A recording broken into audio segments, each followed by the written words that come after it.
this is going to be a little bit longer of a video, and we're going to start talking about some of the design processes and things that are going on in our heads as we're doing these rooms. So escape rooms, we have a long history of doing it, but this newest one that we're working on right now, I'm actually going to be going tonight for our final beta test. We are opening in 2 days on Friday, Black Friday here, but it's Edison versus Tesla.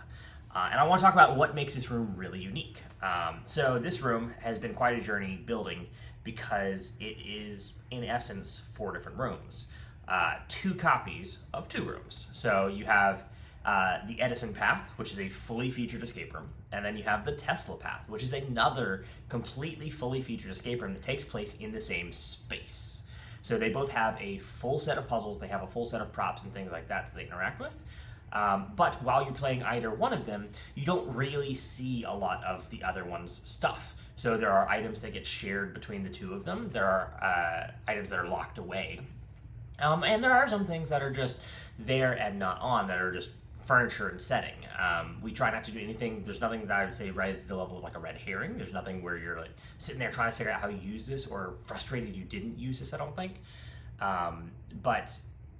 Yeah, it's got a really cool way in which we use both pieces, where we'll take the same prop that you've already interacted with and flip how it works, either because it's got something like a video display in it and we're putting a different game on it, or just using different inputs, using it from a different place. So you're in one room, you're solving something over here that feeds you the answers. In the other one, this prop that you fed into actually gives you an output that you then take and use somewhere else, or something like that.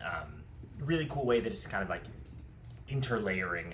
And it has been a challenge, though I think we've succeeded in it, of making sure that that you don't see stuff from the other room, that you aren't sitting there with any bit of information that you're reading into too hard. So you could come in, you could play a room, and it would just be a great room, and then you can come back and play the other path, and it's another complete great room where the fact that you played the first one has no bearing on it.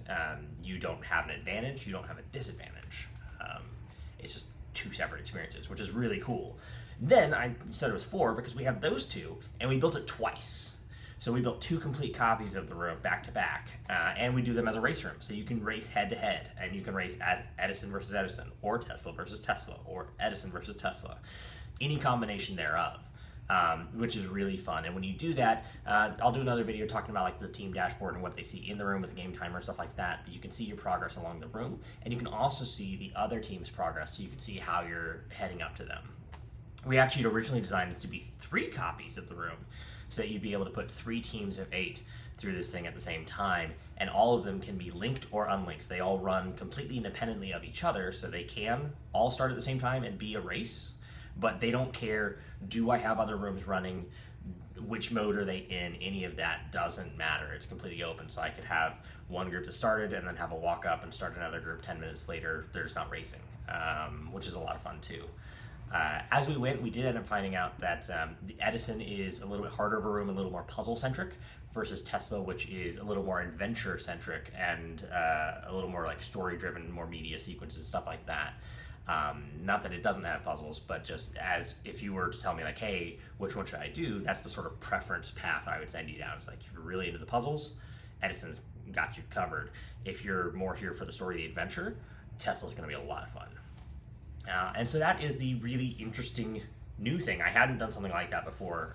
We had stuff like Lab Rats that this room replaced, where it was a big group room with a bunch of interactivity between the rooms, and it was both one room as well as separate rooms. And then I've seen people do race rooms before, obviously, where you have just the 2 copies.